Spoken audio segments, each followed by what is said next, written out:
नमस्कार दोस्तों, मंजित मैथमेटिक्स में आपका स्वागत है।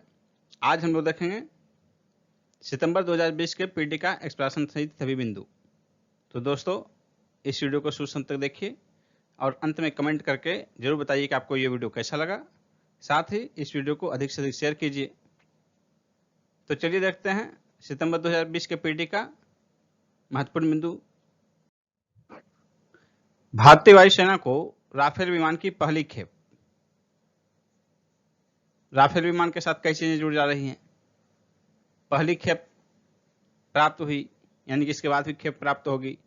और ये पहली खेप कब प्राप्त हुई और कहां से प्राप्त हुई? तो देखिए, फ्रांस से प्राप्त हुआ है। राफेल विमान भारत को फ्रांस से प्राप्त हुआ है। और पहली खेप इसकी कब प्राप्त हुई है? 29 जुलाई 2020 को पहली खेप। और ये कहाँ आया? अंबाला एयरफोर्स केंद्र पर आया है। और एक खास बात यह है कि फ्रांस से भारत तक इसे लाने में भारतीय पायलट ही उड़ा कर लाए हैं।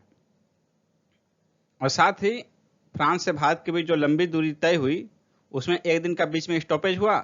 वहां से भी प्रश्न बन सकता है कि स्टॉपेज कहाँ हुआ, किस देश में? तो ये स्टॉपेज हुआ संयुक्त अरब अमीरात में। संयुक्त अरब अमीरात के अल डाफरा एयरबेस पर एक दिन का स्टॉपेज हुआ। और पहली खेप में जो है कुल 5 विमान प्राप्त हुए, 3 सिंगल सीटर, 2 डबल सीटर। और यहां बता दें आपको कि कुल 36 राफेल विमान का सौदा हुआ है फ्रांस के साथ भारत का। और यह सौदा कब हुआ है? 23 सितंबर 2016 को ही इसके लिए समझौता हुआ है। भारत और फ्रांस के बीच 23 सितंबर 2016 को समझौता हुआ है। और इस 36 राफेल विमान में से 30 लड़ाकू विमान होंगे और 6 ट्रेनर विमान होंगे। ये जो समझौता हुआ है 2016 में 36 राफेल विमान के लिए, इस पर कुल लागत कितनी आई है? तो कुल लागत है आपकी 7.87 अरब, यानी कि बिलियन यूरो। इतनी लागत आई है। और एक अत्यंत ही महत्वपूर्ण बात, फ्रांस, मिस्र और कतर के बाद भारत ऐसा चौथा देश होगा जो कि राफेल विमान से लैस होगा। और आपको बता दें कि लंबे समय के बाद भारतीय वायुसेना को एक अत्याधुनिक विमान प्राप्त हुआ है। इसके पूर्व रूस से प्राप्त जो सुखोई विमान था, यह भारतीय वायुसेना में शामिल किया गया था 2002 में। और इसके बाद 2020 में राफेल प्राप्त हुआ है, राफेल शामिल किया गया है। राफेल विमान से संबंधित कुछ अन्य तथ्य देखिए। फ्रांस की डसॉल्ट एविएशन कंपनी द्वारा निर्मित है ये। इसकी अधिकतम गति 2130 किलोमीटर प्रति घंटा है। इसकी लंबाई जो है विमान की 15.3 मीटर है। और इसका वजन जो है 24,500 किलोग्राम, यानी कि 24 टन, एक 24.5 टन हो गया। इसका रेंज अधिकतम जो है 3700 किलोमीटर है। और एक खास बात यह है कि यह 1 मिनट में 60,000 फुट की ऊंचाई तक जा सकता है। और इसके कुछ अन्य खास चीजें भी है, जैसे कि एक ही उड़ान में कई एक्शंस को अंजाम देने के साथ साथ दुश्मन की मिसाइल को भी नष्ट करने में सक्षम है। ये विश्व के सबसे खतरनाक लड़ाकू विमानों में गिना जाने वाला यह राफेल विमान मल्टी सेंसर डाटा फ्यूजन प्रणाली से लैस है, जिससे पायलट को रण क्षेत्र तथा आसपास की स्थिति का पूरा आभास हो जाता है। ध्रुवास्त्र मिसाइल का सफल परीक्षण। ध्रुवास्त्र मिसाइल का सफल परीक्षण कब किया गया, कहां से किया गया? तो देखिए कब किया गया। ये 15-16 जुलाई 2020 को किया गया। कहां से किया गया? ओडिशा के बालासोर स्थित अंतरिम टेस्ट रेंज से। और ध्रुवास्त्र मिसाइल क्या है? Third generation anti tank guided missile है। और खास बात यह है कि डीआरडीओ द्वारा विकसित है। ये नाग मिसाइल के हेलीकॉप्टर संस्करण हेलिना का ही नया नाम है। यह मॉरिशस में सुप्रीम कोर्ट भवन भारत की सहायता से निर्मित, और इसका उद्घाटन किया गया 30 जुलाई 2020 को राजधानी पोर्ट लुइस में। उद्घाटन प्रधानमंत्री नरेंद्र मोदी ने वीडियो कॉन्फ्रेंसिंग के जरिए मॉरिशस के प्रधानमंत्री प्रविंद जगन्नाथ के साथ संयुक्त रूप से किया। और ये जो मॉरिशस का सुप्रीम कोर्ट भवन है, ये भारत की सहायता से निर्मित है। इसके लिए भारत ने 2016 में ही 353 मिलियन डॉलर के एक विशेष आर्थिक पैकेज दिया था, जिसके तहत 5 परियोजनाएं स्वीकृत की गई थी। मॉरिशस को 353 मिलियन डॉलर की राशि के तहत 5 परियोजनाएं स्वीकृत की गई थी, जिसमें से एक परियोजना यह भी थी वहां के सुप्रीम कोर्ट के भवन का निर्माण। और एक खास बात इसमें यह है कि निर्धारित समय सीमा और जो अनुमानित लागत थी उसके अंदर ही इसे पूरा किया गया। भारत की कंपनियों द्वारा निर्मित कोरोना वैक्सीन की मानव परीक्षण की अनुमति दी गई। वो वैक्सीन कौन कौन से हैं, किस कंपनी ने बनाया है? तो देखिए, पहला वैक्सीन है कोवैक्सीन, भारत बायोटेक ने बनाया है। एक और वैक्सीन है जाइकोव डी, जिसे निर्मित करने वाली कंपनी है Zydus Cadila. National dope testing laboratory NDTL नई दिल्ली में है इसका हेडक्वार्टर, के निलंबन की अवधि में 6 माह की वृद्धि की गई। किसके द्वारा? वाडा के द्वारा। वाडा, वर्ल्ड एंटी डोपिंग एजेंसी, इसके द्वारा वृद्धि की गई। और क्यों वृद्धि की गई? तो निरीक्षण में जो है, लैब के निरीक्षण में कई कमियां बरकरार रही। और ये देखिए, अंतर्राष्ट्रीय मानकों और तौर तरीकों का पालन न करने के कारण अगस्त 2019 में ही बैन किया गया था, इस पर निलंबित किया गया था। और बाद में जब फरवरी में निरीक्षण किया गया कि सुधार हुआ है कि नहीं, तो कोई सुधार नहीं पाने के कारण जो है उसमें सुधार नहीं पाया गया। निरीक्षण में जो है कमियां बरकरार रही, जिसके कारण फिर से 6 माह के लिए, 6 मंथ के लिए इसका निलंबन एक्सटेंड किया गया। और ये एक्सटेंशन जो है 17 जून 2020 से लागू होगा।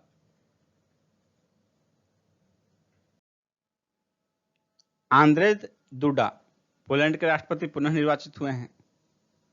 नजीब रजाक मलेशिया के पूर्व प्रधानमंत्री, भ्रष्टाचार के विभिन्न मामलों में 12 वर्ष की कारावास की सजा सुनाई गई है इन्हें, प्रधानमंत्री के रूप में अपने शक्ति का दुरुपयोग करने के कारण। और ये मलेशिया के ऐसे पहले राजनेता हैं जिन्हें भ्रष्टाचार के मामले में सजा सुनाई गई है। और भ्रष्टाचार के मामले में फंसने के कारण ही इन्हें 2018 के चुनाव में भारी पराजय का सामना करना पड़ा। 2009 से 18 तक ये मलेशिया के राष्ट्रपति रहे। चीनी ऐप्स पर प्रतिबंध। आप पहले भी जानते होंगे कि चीनी ऐप्स पर प्रतिबंध लगाया गया। 29 जून को लगाया गया था 59 ऐप्स पर, और फिर 27 जुलाई को भी लगाया गया कुल 47 ऐप पर। यानी इसके पहले 59 और प्लस 47, कुल इतने चीनी ऐप्स पर फिलहाल प्रतिबंध लगाया जा चुका है भारत सरकार द्वारा। कितना हो गया ये देखिए, 106। रूस में नया संविधान संशोधन लागू, पुतिन के 2036 तक राष्ट्रपति बने रहने का मार्ग प्रशस्त हुआ। अभी का जो कार्यकाल है उनका, पुतिन का 2024 तक है। इसके बाद 6 वर्ष के 2 और कार्यकाल के लिए वो बनेंगे, यानी कुल 12 वर्ष। तो 2024 के बाद 12 वर्ष कुल और बनेंगे, तो 2036 तक वे राष्ट्रपति बने रह सकते हैं। WHO, वर्ल्ड हेल्थ ऑर्गेनाइजेशन के साथ अमेरिका का संबंध विच्छेद, इसकी घोषणा, औपचारिक जानकारी जो है 6 जुलाई 2020 को अमेरिका ने दी। और ये संबंध विच्छेद जो है 6 जुलाई 2021 से प्रभावी होगा। अमेरिका का कहना है कि कोविड-19 के दौरान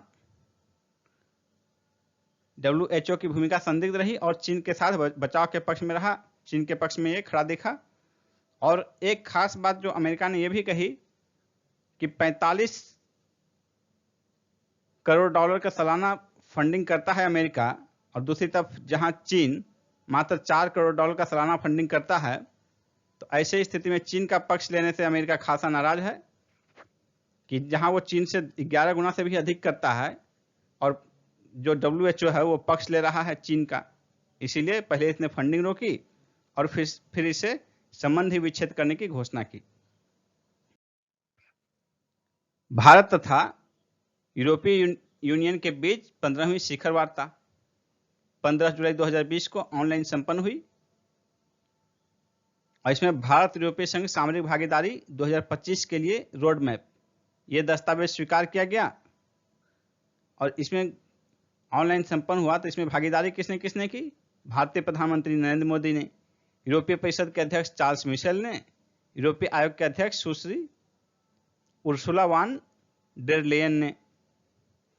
और ये जो 15वीं है, तो 16वीं देखिए, 16वीं 2021 में भारत में होगा।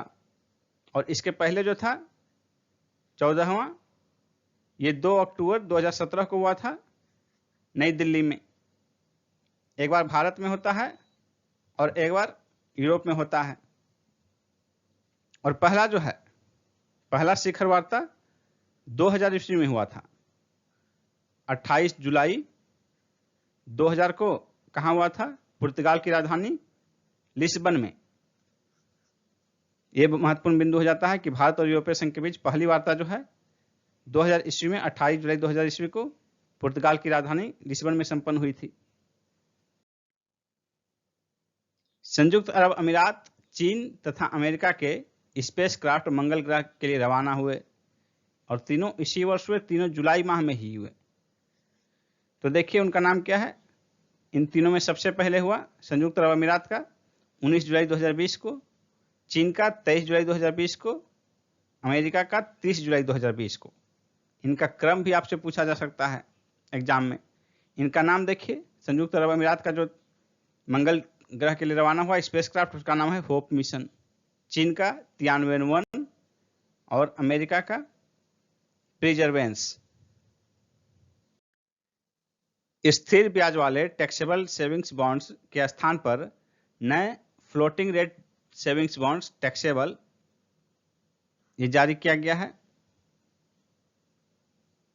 और इसके साथ एक नई बचत योजना शुरू की गई है 1 जुलाई 2020 से। ये नए जारी बॉन्ड्स जो है, इस पर देय ब्याज दर को राष्ट्रीय बचत पत्र की ब्याज दर से संबंधित किया गया है। यह महत्वपूर्ण बिंदु है इसमें। इसके ब्याज दर को जो है, ये जो है नए फ्लोटिंग रेट सेविंग बॉन्ड्स, इसका रेट फ्लोटिंग होगा, रेट बदलेगा और वर्ष में 2 बार ये बदलेगा। ब्याज दर का निर्धारण वर्ष में 2 बार किया जाएगा, 1 जनवरी और 1 जुलाई को। यानी कि ब्याज का भुगतान जो है छमाही होगा। और ये जो फ्लोटिंग रेट होगा इसका, इस रेट को राष्ट्रीय बचत पत्र के रेट से जोड़ा जाएगा। भारत सरकार गारंटी शुदा इन बॉन्ड्स की बिक्री सार्वजनिक क्षेत्र के सभी 12 बैंकों के अतिरिक्त निजी क्षेत्र के चुनिंदा बैंकों के जरिए भी करेगी। और एक महत्वपूर्ण बिंदु है कि इन बॉन्ड्स की परिपक्वता अवधि जो है, मैच्योरिटी फेज, वो 7 वर्ष का होगा। और एक खास बात यह है मैच्योरिटी फेज में कि वरिष्ठ नागरिक के लिए मैच्योरिटी से पहले भी निकासी का विकल्प होगा। और एक बिंदु है, इन बॉन्ड्स में निवेश की न्यूनतम सीमा जो है 1000 रुपये होगी और अधिकतम सीमा कुछ निर्धारित नहीं की गई है, लेकिन जो भी होगा 1000 के गुणज के रूप में ही होगा। यानी 1000, 2000, 3000, ऐसा नहीं कि 2500 नहीं, 1000 के गुणज के रूप में ही पूर्ण गुणज 1000, 2000, 3000 इस रूप में हो सकता है। 151 मार्गों पर यात्री रेलगाड़ियों के संचालन हेतु निजी कंपनियों से प्रस्ताव आमंत्रित किया है केंद्र सरकार ने। इसमें जो है रेलवे नेटवर्क के 12 क्लस्टर्स में ये 151 मार्ग चयन किए गए हैं। और जो रेलगाड़ियां होंगी उसमें मिनिमम 16 कोच होंगे और उनकी गति अधिकतम 160 किलोमीटर प्रति घंटा की होगी। और इसके लिए जो है 35 वर्षों के लिए कॉन्ट्रैक्ट किया जाएगा निजी कंपनियों से। और रेलगाड़ियों के परिचालन भारतीय रेलवे के चालकों और गार्डों के द्वारा ही किया जाएगा। यह भी बिंदु महत्वपूर्ण है। कोविड-19 के कारण भारतीय अर्थव्यवस्था में जो है 2020-21 की पहली तिमाही में वस्तुगत निर्यात में 36.71% की गिरावट दर्ज की गई और आयात में जो है वस्तुगत निर्यात में 36.71% गिरावट और वस्तुगत आयात में 52.43% की गिरावट दर्ज की गई। और आपको बता दें कि भारतीय अर्थव्यवस्था में जो है गिरावट कोविड-19 के पहले से ही चालू था। उसके पहले आपने देखा होगा करंट अफेयर्स में, हमारे पिछले वीडियोज में, कि 6 तिमाही से लगातार भारतीय अर्थव्यवस्था का जो ग्रोथ रेट था उसमें गिरावट दर्ज की गई थी कोविड-19 से पहले लगातार 6 तिमाही में। यानी कि कोविड से भी पहले 1.1/2 वर्ष, 1.5 वर्ष यानी कि 18 माह में लगातार गिरावट ही दर्ज होती रही। मार्च 2020 के अंत तक भारत पर विदेशी ऋण, ये आरबीआई द्वारा रिपोर्ट जारी किया गया है। इसमें बताया गया कि 2019-20 के वित्तीय वर्ष के अंत में, तो 19-20 का वित्तीय वर्ष जो होगा मार्च 2020 में समाप्त होगा। यानी कि 31 मार्च 2020 को भारतीय अर्थव्यवस्था पर विदेशी ऋण से संबंधित स्थिति क्या है। इसमें देखिए कुल विदेशी ऋण 558.5 बिलियन डॉलर। इसमें कहा गया कि पिछले वित्तीय वर्ष की अपेक्षा 2.8% की बढ़ोतरी हुई है इस ऋण में। और यह ऋण जो है भारतीय जीडीपी का 20.6% है। और इस ऋण में रियायती ऋण का हिस्सा 8.6% है। इस ऋण का डिवीजन हम करेंगे दीर्घकालीन और अल्पकालीन ऋण में, तो देखेंगे कि दीर्घकालीन ऋण का हिस्सा जो है 80.9% है और अल्पकालीन 19.1% है। अब देखिए कि ऋण किस रूप में है। ऋण है डॉलर के रूप में सबसे अधिक 53.7%, दूसरे स्थान पर रुपया में है ऋण 31.9%, फिर एसडीआर में है 5.6%, येन में है 4.5%, यूरो में 3.5%। इसमें आपका महत्वपूर्ण जो है डिक्रीजिंग ऑर्डर है कि सबसे अधिक किसमें है, और उसके साथ साथ कि डॉलर में कितना है और रुपये का हिस्सा कितना है। इस 3 प्रश्न इससे बन सकते हैं जो महत्वपूर्ण है। इंडिया आइडियाज समिट 2020 भारत और अमेरिका के बीच संपन्न हुआ। 22 जुलाई 2020 को ऑनलाइन ही संपन्न हुआ ये कोविड-19 के दौर में, और इसका थीम था बिल्डिंग ए बेटर फ्यूचर। ये इंडिया आइडिया समिट 2020 जो कि भारत और अमेरिका के बीच हुआ, इसका थीम था ये। गोबर न्याय योजना छत्तीसगढ़ सरकार ने प्रारंभ किया है जैविक खाद के उत्पादन के लिए, और लक्ष्य है कि पशुपालक को भी फायदा हो। और इसमें खास बात यह है पशुपालक के लिए कि 2 रुपये प्रति किलोग्राम की दर से उनसे गोबर सरकार खरीदेगी, और इससे बर्मी कंपोस्ट बनाया जाएगा, और इस बर्मी कंपोस्ट की बिक्री 8 रुपये प्रति किलोग्राम की दर से सरकार द्वारा की जाएगी। उपभोक्ता संरक्षण अधिनियम 2019 लागू हुआ, और ये 1986 के अधिनियम के स्थान पर लागू किया गया है। लागू कब से हुआ? 28 जुलाई 2020 से लागू हुआ। ई कॉमर्स को पहली बार उपभोक्ता संरक्षण कानून के तहत लाया गया है इस बार। और देखिए केंद्रीय स्तर पर एक सेंट्रल कंज्यूमर प्रोटेक्शन अथॉरिटी के गठन का प्रावधान इस एक्ट में किया गया है। इस एक्ट को जो है धारा 10 के तहत उपभोक्ता मामलों के विभाग के अपर सचिव श्रीमती निधि खरे, इन्हें मुख्य आयुक्त की भूमिका दी गई है इसमें। और इस अधिनियम में उपभोक्ता उसे माना गया है जो अपने इस्तेमाल के लिए किसी वस्तु या सेवा को मूल्य देकर प्राप्त करता है। यानी कि यदि आप मीडिएटर हैं तो आपको उपभोक्ता नहीं माना जाएगा। कोई वस्तु आप खरीद रहे हैं बिक्री के लिए, यदि खरीद रहे हैं कि आप भी आगे उसे बेचेंगे, तो फिर उस मामले में आप उपभोक्ता नहीं माने जाएंगे। यानी कि यह अधिनियम ऐसे स्थिति में आपको संरक्षण प्रदान नहीं करेगा जब आप कोई वस्तु को अपने उपभोग के लिए नहीं बल्कि बिक्री के लिए खरीदेंगे, तो आप जिससे खरीदेंगे उसका उपभोक्ता आप नहीं माने जाएंगे। यानी कि आपकी भूमिका मीडिएटर के रूप में है, वो इस अधिनियम में स्वीकार किया गया है, उसमें आपको उपभोक्ता नहीं माना जाएगा। और उपभोक्ता अदालतों के गठन की स्थिति देखिए, पहले भी था लेकिन उसकी सीमा में बदलाव किया गया है। जिला स्तर पर पहले 20 लाख की सीमा थी, यानी कि 0 से 20 लाख रुपए तक के जो खरीदारी थी वो जिला स्तर पर उसमें सुनवाई होती थी जिला स्तर की अदालत में। लेकिन अब कर दिया गया है जिला स्तर की अदालत की सीमा 0 से 20 लाख की जगह 1 करोड़ रुपए, ये 1 करोड़ रुपए सीमा कर दिया गया। ये पिछला सीमा था, यानी पहले जो सीमा था जिला स्तर का 0 से 20 लाख और 20 लाख से 1 करोड़ तक राज्य स्तर का था और 1 करोड़ से ऊपर राष्ट्रीय स्तर का। लेकिन वर्तमान में किया गया है 0 से 1 करोड़ तक जिला स्तर का, और उसके बाद 1 करोड़ से 10 करोड़ तक जो है राज्य स्तर का, और 10 करोड़ से ऊपर राष्ट्रीय स्तर का। देखिए और कुछ महत्वपूर्ण बिंदु है जो कि पिछले बार से बदलाव है। वो क्या है? जिला आयोग के निर्णय के विरुद्ध अपील करने की समय सीमा 30 दिन से बढ़ाकर 45 दिन कर दिया गया है। यानी कि पहले 30 दिन था, अब 45 दिन कर दिया गया है। जिला स्तर पर जो भी आपका निर्णय होगा उसके खिलाफ अपील करने की समय सीमा। उपभोक्ता के आवास एवं कार्य क्षेत्र में भी शिकायतें दर्ज कराई जा सकेंगी। ये नए प्रावधान में लागू किया गया है। इसका सीधा मतलब है कि पिछले कानून में जो था वो था कि उपभोक्ता के नहीं बल्कि जिसके यहां से खरीदे हैं विक्रेता, उसका जो अदालत का सीमा है, अदालती क्षेत्र है, उस क्षेत्र में ही आपको शिकायत दर्ज करानी जा सकती है। जैसे आप कोई किताब देखते होंगे तो उसमें लिखा रहता है किसी भी विवाद का न्याय क्षेत्र दिल्ली होगा या किसी भी विवाद का न्याय क्षेत्र इलाहाबाद होगा। इसका मतलब है कि वो किताब वहां से प्रकाशित हो रही दिल्ली से, और आपको यदि उसके खिलाफ कोई विवाद दायर करना है तो आपको दिल्ली में ही शिकायत करना पड़ेगा। ये पिछले उपभोक्ता संरक्षण अधिनियम में था, लेकिन इस बार जो है ये कर दिया गया कि आप अपने क्षेत्र में भी शिकायत दर्ज कर सकते हैं। यानी कि अब वो चीजें जो किताब में लिखी ही नहीं जाएंगे, और लिखी जाएंगी तो उनकी वैलिडिटी नहीं होगी कि किसी भी विवाद का न्याय क्षेत्र दिल्ली होगा, ये अब वैलिड नहीं होगा।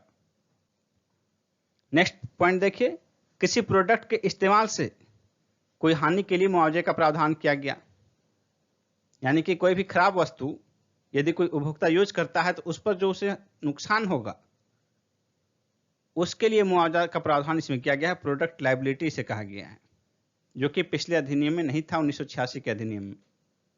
और देखिए, मध्यस्थता के जरिए भी मामलों का निपटान किया जा सकता है इसमें, यानी उपभोक्ता और विक्रेता इन दोनों के बीच मध्यस्थता के द्वारा भी मामले का निपटान हो सकता है। और भी एक महत्वपूर्ण बिंदु है, भ्रामक विज्ञापनों के मामले में सेलिब्रिटीज को भी जवाबदेह माना गया है इसमें। पिछले अधिनियम में नहीं था ये प्रावधान, लेकिन इसमें माना गया है कि भ्रामक विज्ञापन यदि कोई सेलिब्रिटी करता है तो इसके लिए जिम्मेदारी सेलिब्रिटी की भी होती है, और उसके लिए प्रावधान किया गया है 10 लाख रुपए तक का जुर्माना सेलिब्रिटी के लिए। और यदि वो सेलिब्रिटी इसकी पुनरावृत्ति करता है, फिर से भ्रामक विज्ञापन करता है, तो उस मामले में ये जो है 10 लाख से बढ़ाकर फिर 50 लाख कर दिया जाएगा। ये प्रावधान इसमें किया गया है। चंद्रिका प्रसाद सूरीनाम के नए राष्ट्रपति, ये भारतीय मूल के हैं। सर फिलिप बार्टन भारत में ब्रिटेन के उच्चायुक्त नियुक्त किए गए हैं। एस प्रवीण हमारे राष्ट्रपति जी के निजी सचिव नियुक्त किए गए हैं। हार्दिक शाह हमारे प्रधानमंत्री के नए निजी सचिव हैं। राजीव टोपनो का स्थान लिया है इन्होंने। मनोज सिन्हा जम्मू कश्मीर के नए उपराज्यपाल। 5 अगस्त को जीसी मुर्मू, गिरीश चंद्र मुर्मू जो है, इन्होंने त्यागपत्र दे दिया, जो कि जम्मू कश्मीर के पहले उपराज्यपाल थे। उनके स्थान पर 6 अगस्त को मनोज सिन्हा को इनका जम्मू कश्मीर का उपराज्यपाल नियुक्त किया गया। अजय त्यागी सेबी के चेयरमैन हैं। इनके कार्यकाल में 18 माह की वृद्धि की गई है।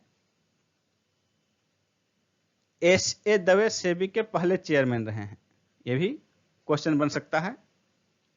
शेयर बाजार की नियामक निकाय के रूप में सेबी का गठन 1988 में हुआ था। 1992 में पारित अधिनियम के तहत इसे स्वायत्तता प्रदान की गई।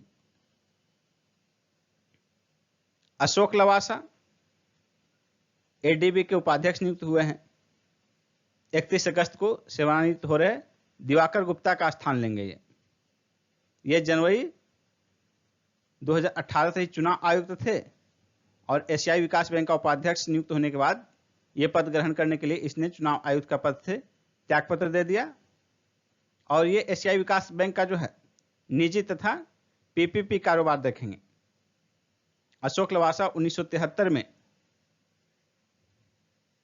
अशोक लवासा से पहले 1973 में मुख्य चुनाव आयुक्त नागेंद्र सिंह ने भी एक अंतर्राष्ट्रीय न्यायालय में न्यायाधीश के रूप में कार्य संभालने के लिए मुख्य चुनाव आयुक्त के पद से त्यागपत्र दिया था। ग्लोबल लीडरशिप अवार्ड 2020 दो लोगों को प्रदान किया गया। वो दो लोग कौन हैं? वे दो लोग हैं एन चंद्रशेखरन, टाटा समूह के चेयरमैन, और जिम टैकलेट, लॉकहीड मार्टिन के सीईओ। इन दो लोगों को प्रदान किया गया ग्लोबल लीडरशिप अवार्ड 2020। पहला पीसी महालनोबिस राष्ट्रीय पुरस्कार यह प्रदान किया गया सी रंगराजन को, सांख्यिकी के क्षेत्र में जीवन पर्यंत योगदान के लिए। और ये जो है 29 जुलाई को राष्ट्रीय सांख्यिकी दिवस के अवसर पर वर्चुअली प्रदान किया गया। लालजी टंडन मध्य प्रदेश के राज्यपाल थे। 21 जुलाई 2020 को लखनऊ में निधन हो गया। सरोज खान प्रसिद्ध कोरियोग्राफर थी। 2-3 जुलाई की रात्रि में मुंबई में निधन हो गया। इनका मूल नाम था निर्मला नागपाल।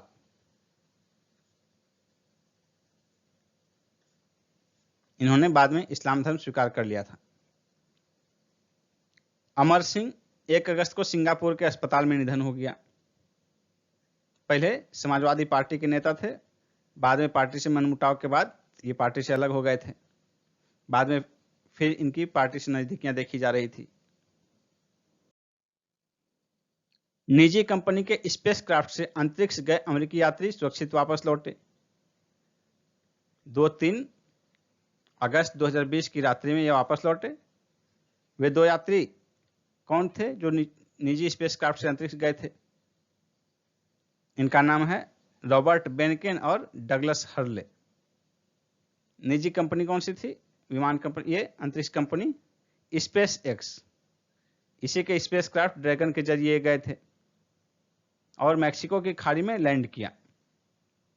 2-3 अगस्त को वापस लौटे। 61 दिन तक अंतर्राष्ट्रीय अंतरिक्ष स्टेशन पर रहे। वहां 4 बार स्पेस वॉक भी किया इन्होंने।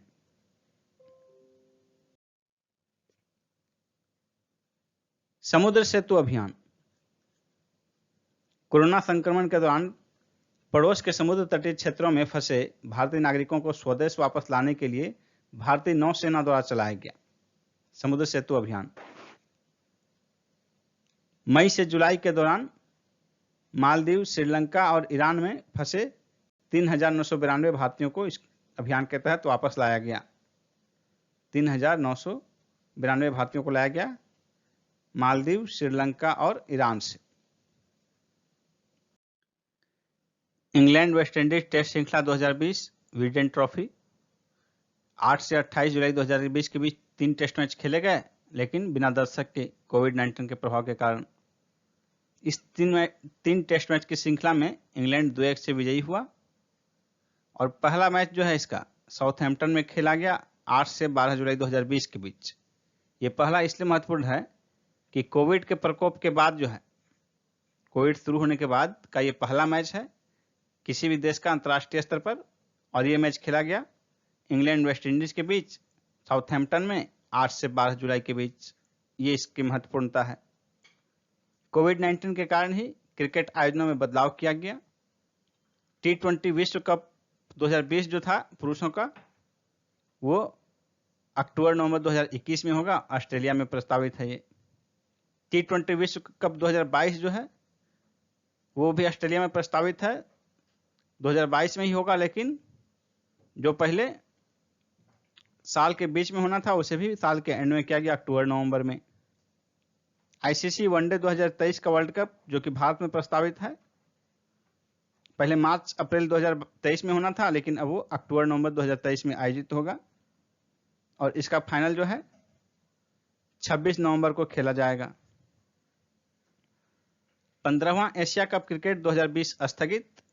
सितंबर 2020 में भारत में होना था, लेकिन अब जून 2021 में श्रीलंका में होगा। और इसके पहले 15 के पहले जो है 14वां सितंबर 2018 में संयुक्त अरब अमीरात में आयोजित हुआ था।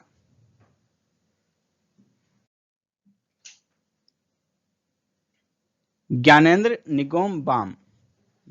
निगोम बाम हॉकी इंडिया के अध्यक्ष पद से मुश्ताक अहमद के त्यागपत्र के बाद कार्यवाहक अध्यक्ष बने हैं।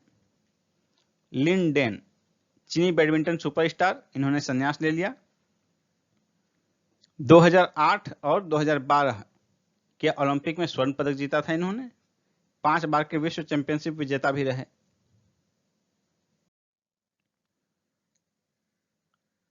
ला Liga league tournament 2019-20 Spanish league का फुटबॉल टूर्नामेंट है ये। रियल मैड्रिड ने रिकॉर्ड 34वीं बार इसे जीता। फाइनल में बार्सिलोना टीम को पराजित किया।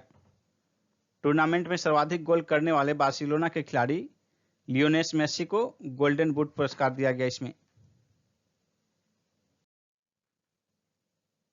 Australian Grand Prix formula 1 race 2020, ये 2020 में आयोजित होने वाला पहला फार्मूला 1 रेस था। कई फार्मूला 1 रेस जो है कोविड-19 के कारण स्थगित कर दिए गए, इसलिए ऑस्ट्रेलियन ही जो है इस बार पहला रहा। वाल्टोरी बोट्टास ने चार्ल्स लेक्लेर्क को हराया, यानी कि पहले स्थान पर बोट्टास रहे, दूसरे स्थान पर लेक्लेर्क। ये मर्सिडीज टीम के खिलाड़ी और ये फरारी के रेसर। दूसरा है Styrian Grand Prix formula 1 race 2020, ये इस साल का सेकंड था और ये हंगेरियन थर्ड। लुइस हैमिल्टन ने जीता, मर्सिडीज टीम के रेसर हैं। और सेकंड स्थान पर वाल्टोरी बोट्टास, ये भी मर्सिडीज टीम के ही हैं। Hungarian Grand Prix formula 1 race 2020 Lewis Hamilton ने जीता इसे भी। और सेकंड स्थान पर है वर्स्टापेन, रेड बुल टीम के रेसर। 11 विभिन्न खेलों के 32 विदेशी कोचों के साथ अनुबंध में एक वर्ष की वृद्धि की गई है भारत सरकार द्वारा। और इसका कारण क्या है वृद्धि का, एक वर्ष का? टोक्यो ओलंपिक के मूल कार्यक्रम में परिवर्तन हो गया है और ये लगभग एक वर्ष के लिए एक्सटेंड हो गया है। इसके कारण जो टोक्यो ओलंपिक को टारगेट करके अनुबंध किए गए थे कोच से, विदेशी कोचों से, तो उनका भी जो है एक अनुबंध एक वर्ष के लिए एक्सटेंड किया गया है। Jon Rahm Rodriguez memorial golf tournament trophy विजेता। इस विजय के पश्चात ताजा गोल्फ रैंकिंग में ये नंबर 1 हो गए हैं। यूथ ओलंपिक 2022 4 वर्ष के लिए स्थगित। अब ये 2026 में ही होगा। डकार सेनेगल में यही प्रस्तावित था। यूथ ओलंपिक 2022 सेनेगल के डकार में प्रस्तावित था, जो कि वहीं पर होगा 4 वर्ष बाद 2026 में।